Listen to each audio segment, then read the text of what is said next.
Ladies and gentlemen, I appreciate y'all for rocking with me, turning into another video. Let's get straight into it, no intro. I want to talk to the youth. I want to let you know, again, if I haven't said it before, I'm going to say it again. This channel is to inspire the youth. So if you're an adult watching this, share this video with the younger generation so they can feel inspired, okay? And maybe it'll help them. When you reach your full potential of success, because I believe a lot of this Gen Z generation, we're going to have a lot of millionaires due to all the different forms of income, in my opinion, right? Even if you make it to the league, if you're a young kid and one day you eventually make it to the league, making millions of dollars, right? You should not feel obligated to buy your parents a $1 million house, a huge house, support their lifestyle, you know what I'm saying, pay their bills and all that stuff. You should not feel required to do that. If you want to do that on your own, fine. Just don't feel required. And don't let your parents make you feel required to do so. I don't want kids. I don't have kids. I don't plan on having kids. But if I happen to have kids one day and my child or children end up becoming famous or end up making millions of dollars, which I would prevent them from even going for fame. But if they happen to just do it on their own because that's what they want to do, I don't want nothing to do with their money. One, because that money is evil anyway. But two, mainly because I brought them into this world for them to live their life, live their best life, and support their family as best as they can. Now I know I'm gonna get some comments saying, well, if they're making millions of dollars, they decide to take care of their parents, they can afford to take care of their parents and their family. That's not my point. See, people think just because they have millions of dollars that it'll last them forever. Before we were living in these times, money didn't go a long way. And even now, living in these times, money even more does not go a long way. $1 million does not go as long as you think it will, okay? And that was 10, 20 years ago, and that's now too, as well. So I would want my child to take all that money and invest in their children's future, invest in their future and their children's future. I'm gonna bring up one example. Umar Johnson, how he talked about Kobe's wife and what she should be doing with her money. That money should be for her children. Her children are not fully melanated. They are half melanin and half Spanish. So what she does with that money is her business. But if she wants to invest it all into her children's future, that is fine. That is her money to do. So that's my example right there. One of my examples, okay? But back to what I was saying, yes.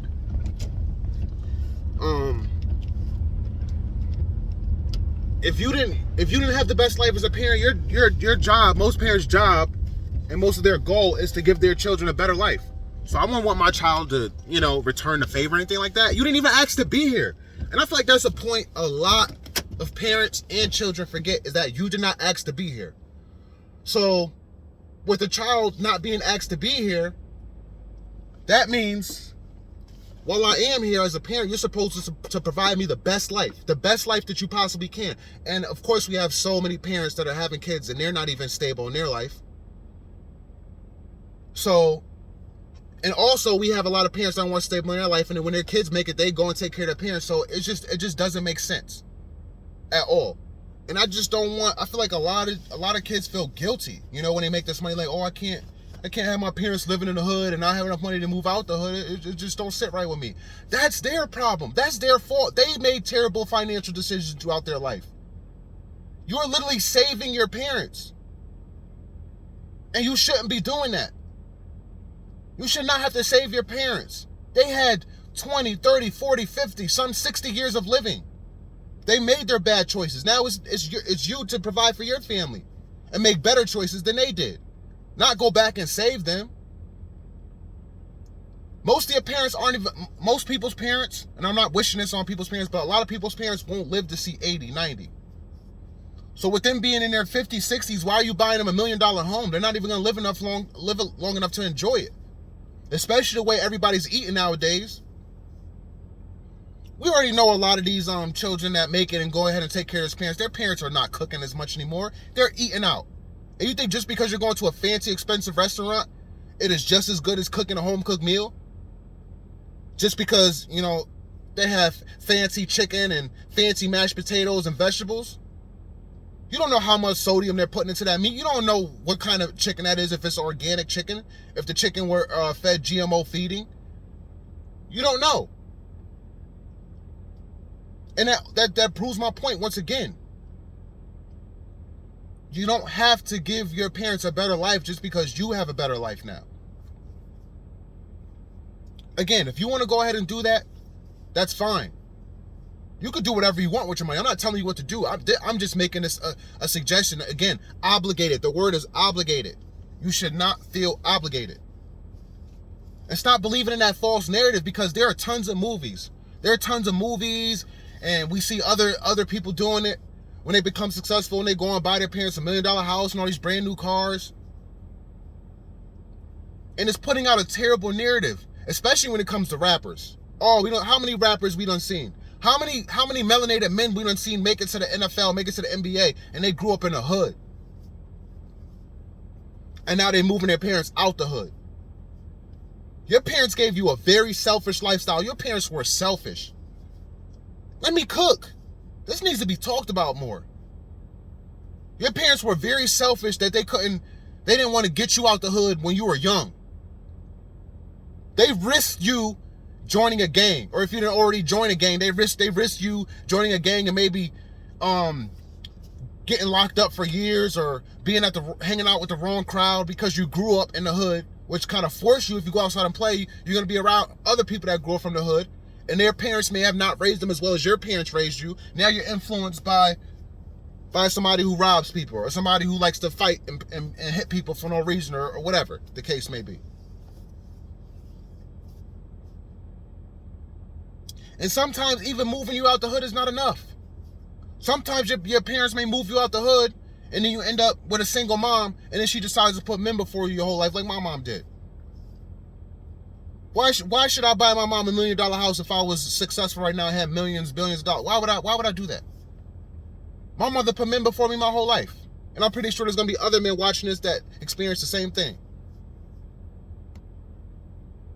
Your mom let you live in the hood.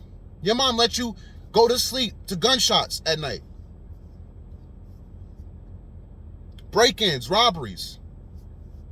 I was just watching a story the other day of this melanated woman who lived in the hood. I think she said she had 6 or 8 girls, and she ended up shooting and killing a 14-year-old that tried to break in one of her daughter's bedroom.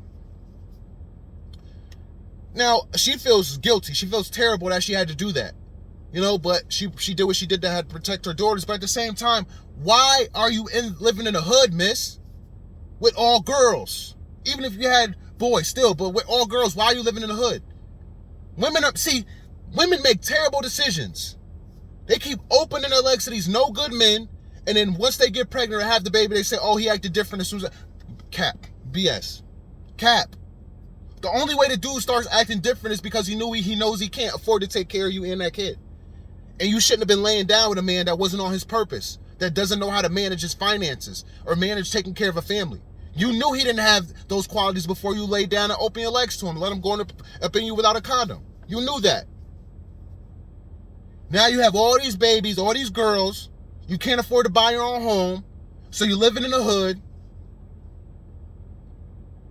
Your daughters grew up in the hood, experienced what they experienced, dating different nugs and all types of different stuff.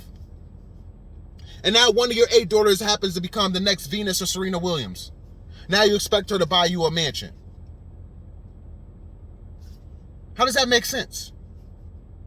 Mother put you in danger your whole upbringing. How does that make any sense that I'm going to go back and better her life when she didn't better my life?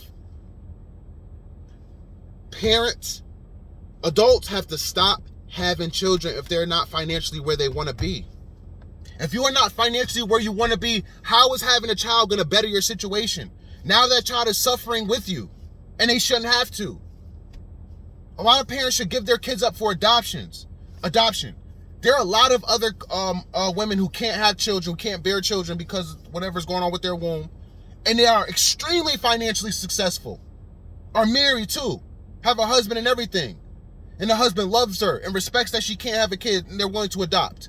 But no, you rather raise your kid and knowing you can't afford it and have it suffer and struggle and go through all these type of things instead of putting up for adoption. And a lot of times the family that took the child for adoption, they will let the birth mother come and visit and spend time with the child. They will let that happen. You could get that set up. You could be like, I want to give my child up for adoption, but I only want to go to a family that's going to let me see my child these times when I want to. And you can have that as an agreement written.